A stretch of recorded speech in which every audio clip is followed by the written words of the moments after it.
terus buka Google Classroom. Okey, bila kita masuk pada Google Classroom, ini paparan Google. Hi Nisa, how are you today? What are you doing right now?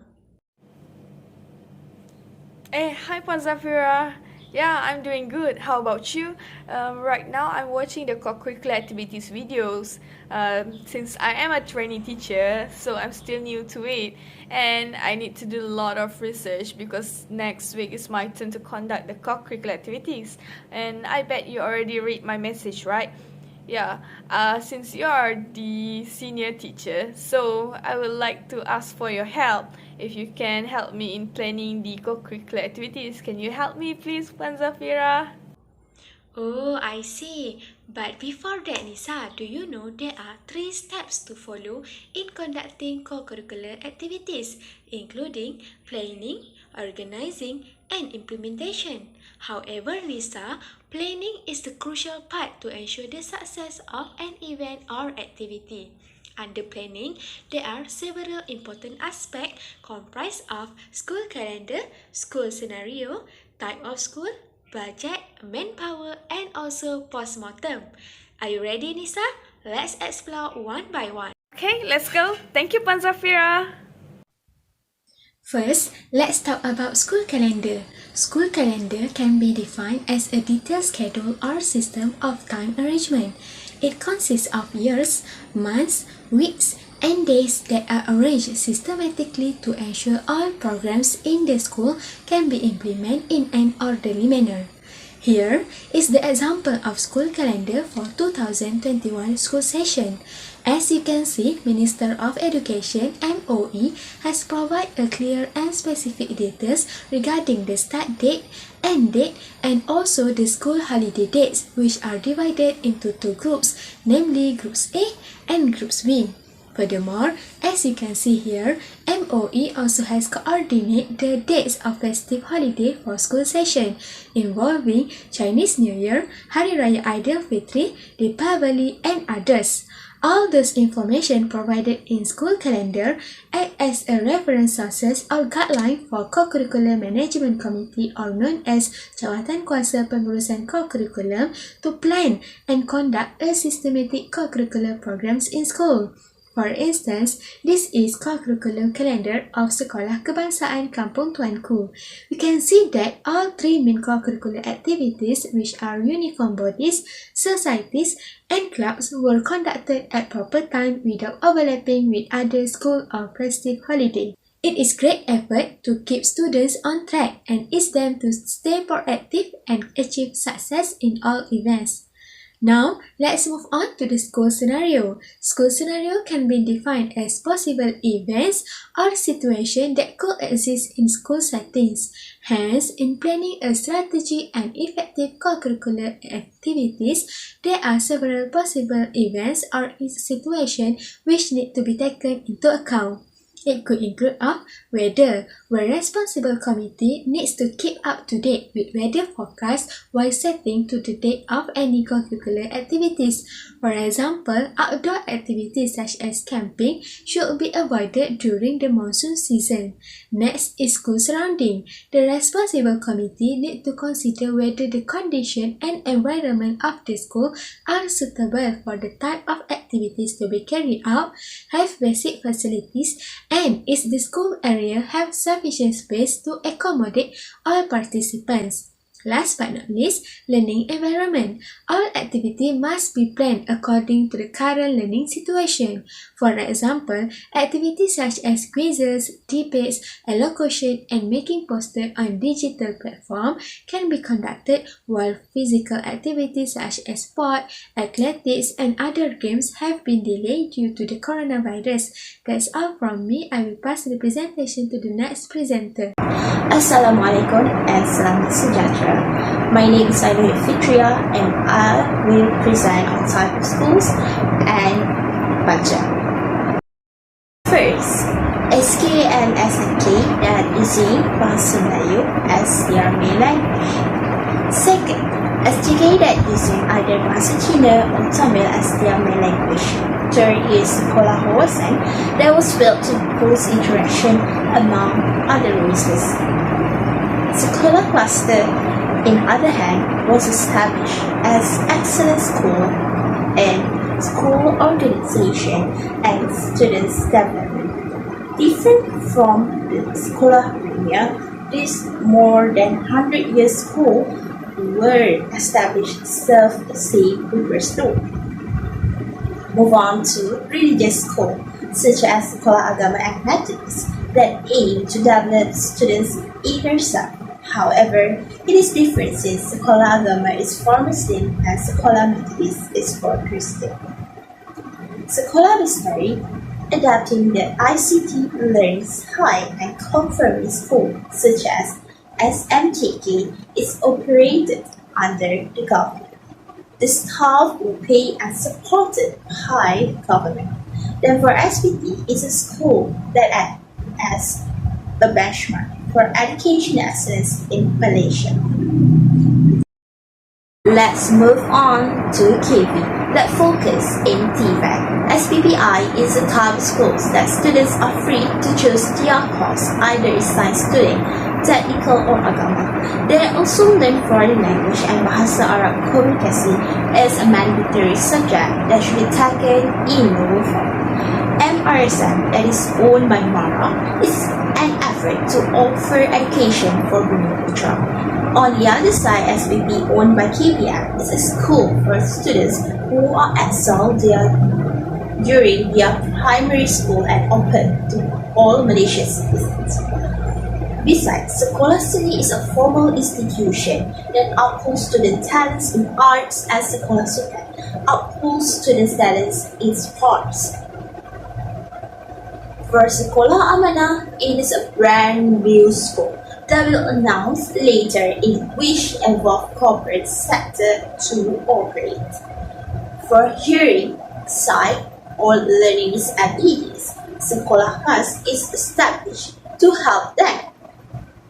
Sekolah Amanah, on the other side, established schools that applying the best concept in certain selected schools with low operation costs. Lastly, Sekolah Tentera or MTD is schools to train youngsters to serve in ATM.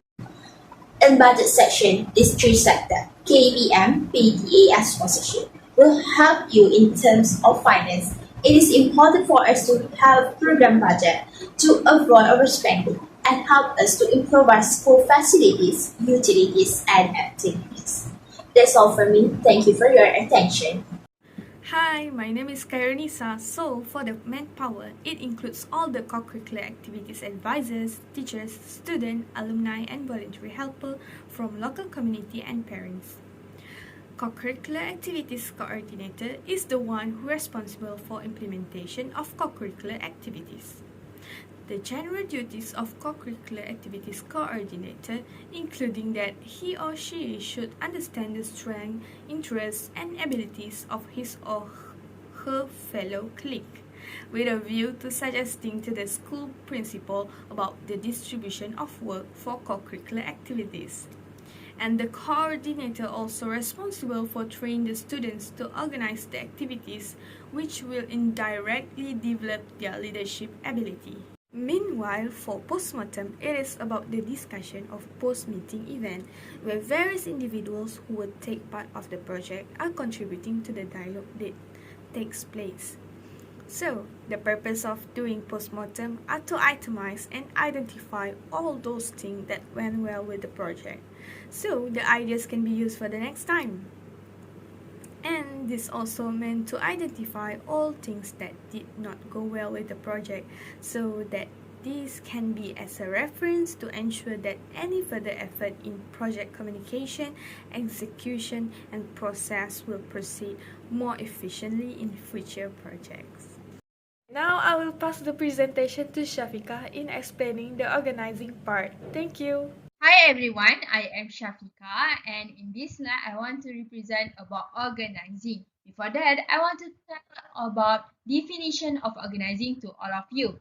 Organizing is the process of allocating the available resources to facilitate the implementation process of the activity planned And this part is important to ensure the division of job and to ensure that the program that you already planned before can be run smoothly from A to Z.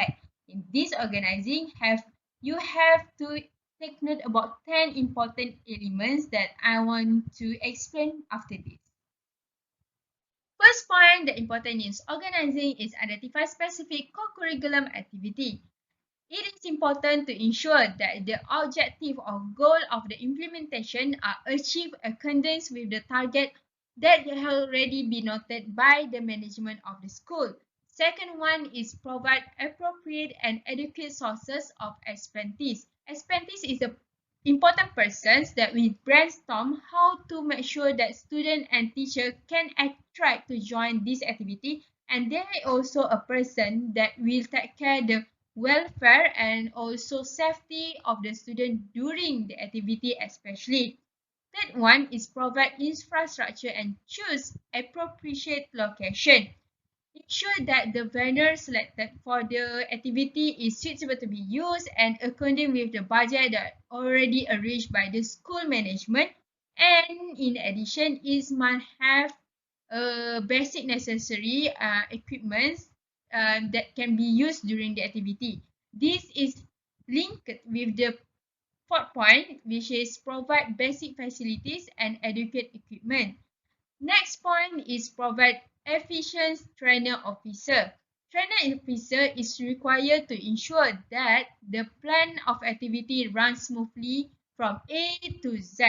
And the last one for this slide is like the proper time to do the activity. This is because by choosing the right time to perform the activity, not just based on the planner or tentative that already be planned before, but you need to take note the weather forecast and the possibility of impending disaster that can be happen anytime, especially because of storm or because of raining.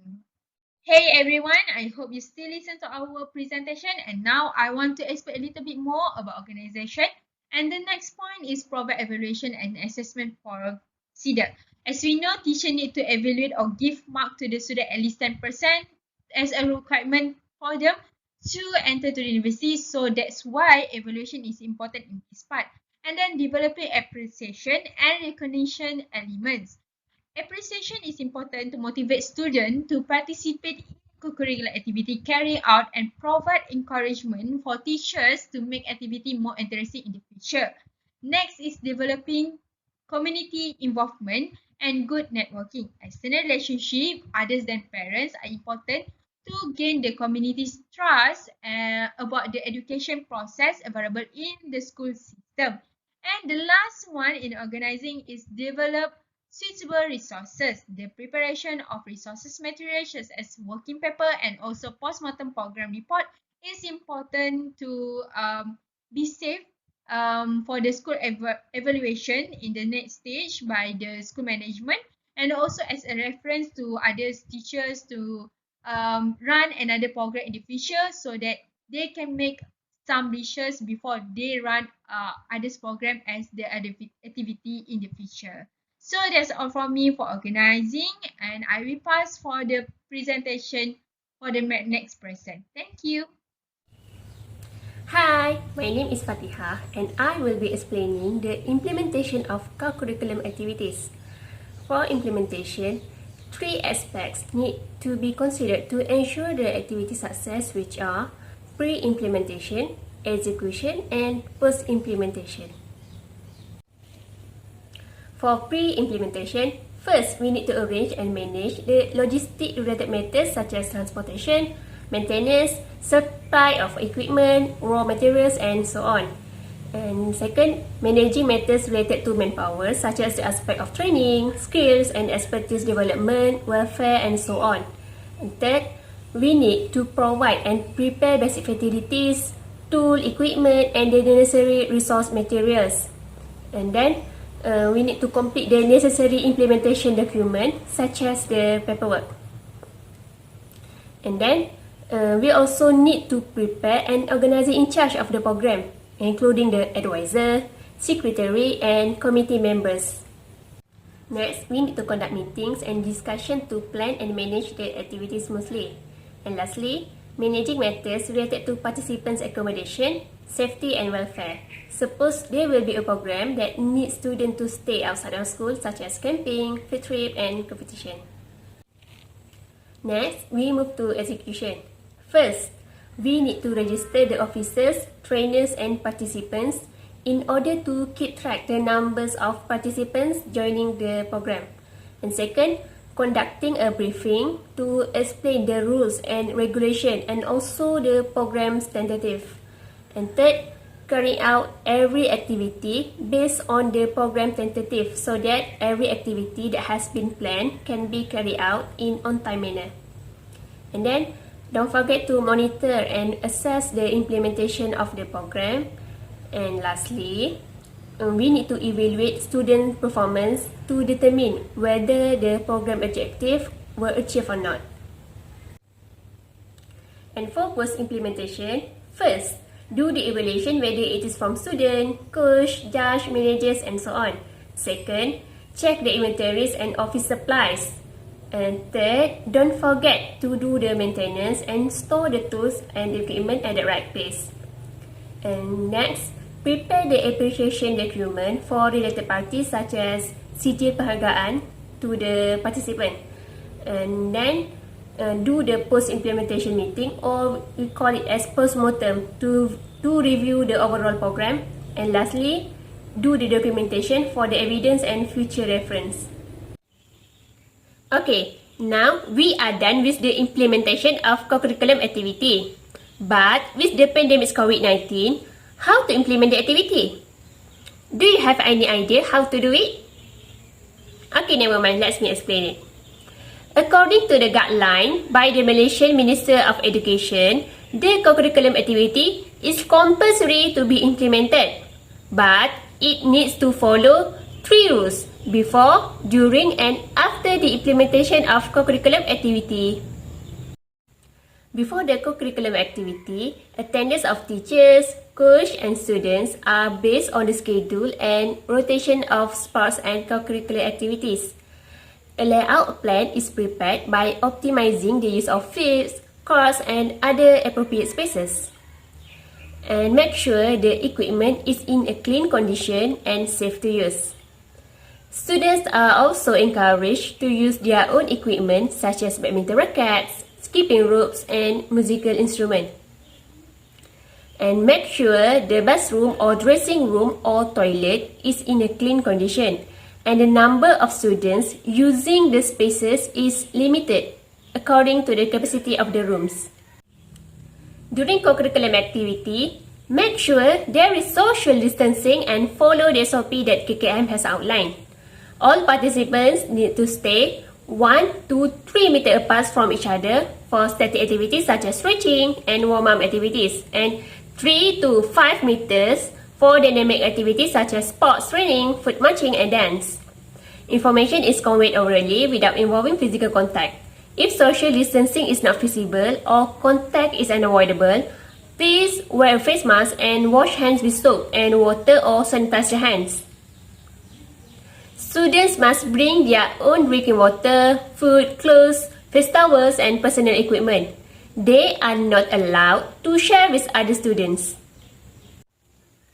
After the co-curriculum activity, make sure the equipment is clean or sanitized and stored properly after use.